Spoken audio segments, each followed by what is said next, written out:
Hello friends, मैं Santa बोल रहा हूँ। हाँ, वही सेंटा जो क्रिसमस की रात आपके लिए गिफ्ट छोड़ के जाता है। आज मैं आप लोगों को बताऊंगा कि मैं कौन हूँ और लोग मेरे बारे में क्या सोचते हैं। क्रिसमस के त्योहार के दिन तो जीसस यानी कि यीशु का जन्म हुआ था और इसी खुशी में क्रिसमस मनाया जाता है। लेकिन मेरे बिना क्रिसमस बिल्कुल अधूरा सा लगता है। छोटे छोटे बच्चों के लिए तो क्रिसमस का मतलब ही मैं हूँ। आखिर कौन हूँ मैं जो जीसस के जन्मदिन पर बच्चों और जरूरतमंदों को तोहफे बांटता हूँ।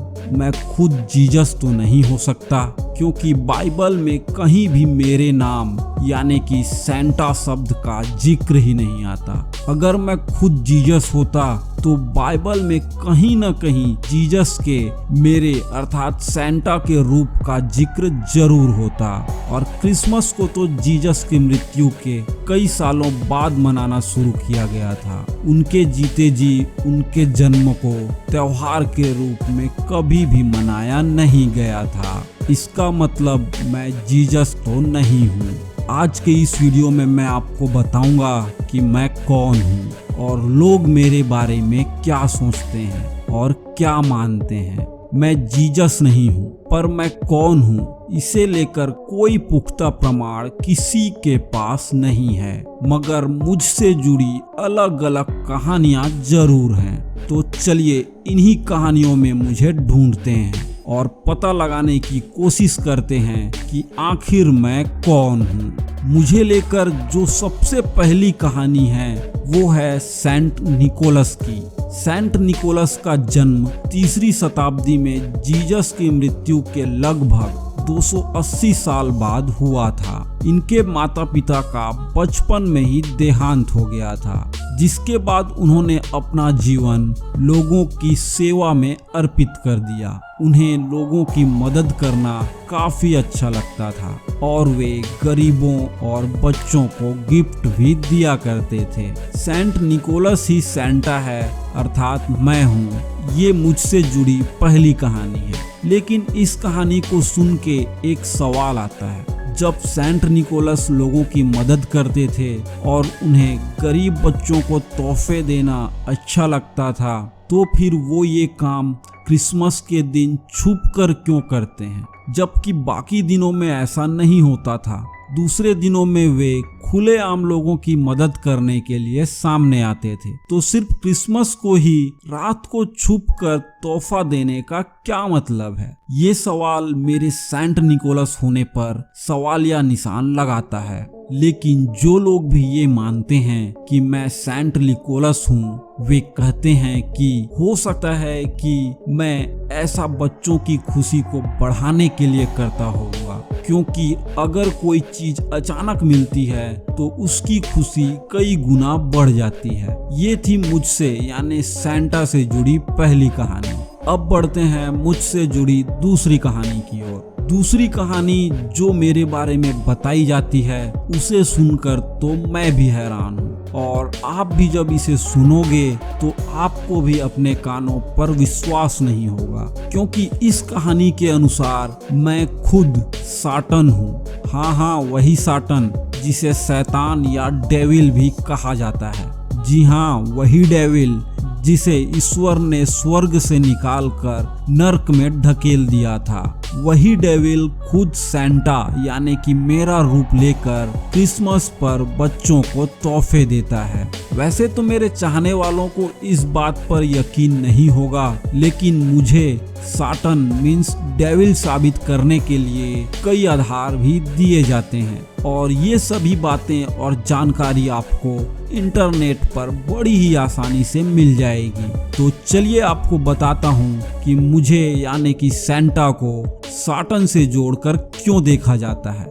दरअसल साटन और सेंटा इन दोनों शब्दों में बहुत ही ज्यादा समानता है। अगर सेंटा शब्द के बीच वाले लेटर एन को आखिर में ले जाया जाए तो वह साटन बन जाता है। और दूसरी बात जो मुझे यानी सेंटा को साटन साबित करने के लिए कही जाती है वो है क्रिसमस पर गाया जाने वाला जिंगल बेल्स। क्रिसमस पर जीसस का जन्म हुआ था, लेकिन क्रिसमस पर जो गाना जिंगल बेल गाया जाता है उसमें जीसस का जन्म तो क्या, उनके नाम तक का जिक्र नहीं है।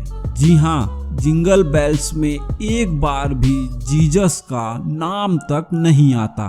और क्रिसमस पर लोग जीसस से नहीं बल्कि सेंटा यानी कि मुझसे तोहफे मांगते हैं, मुझे अपनी विशेष बताते हैं। और यही डेविल का उद्देश्य था कि लोग जीसस से प्रार्थना न करें। इस बात पर भी गौर कीजिए कि बाइबल में शैतान को ज्यादा जगह नहीं दी गई है और मेरा यानी कि सेंटा का नाम भी बाइबल में कहीं भी नहीं आता।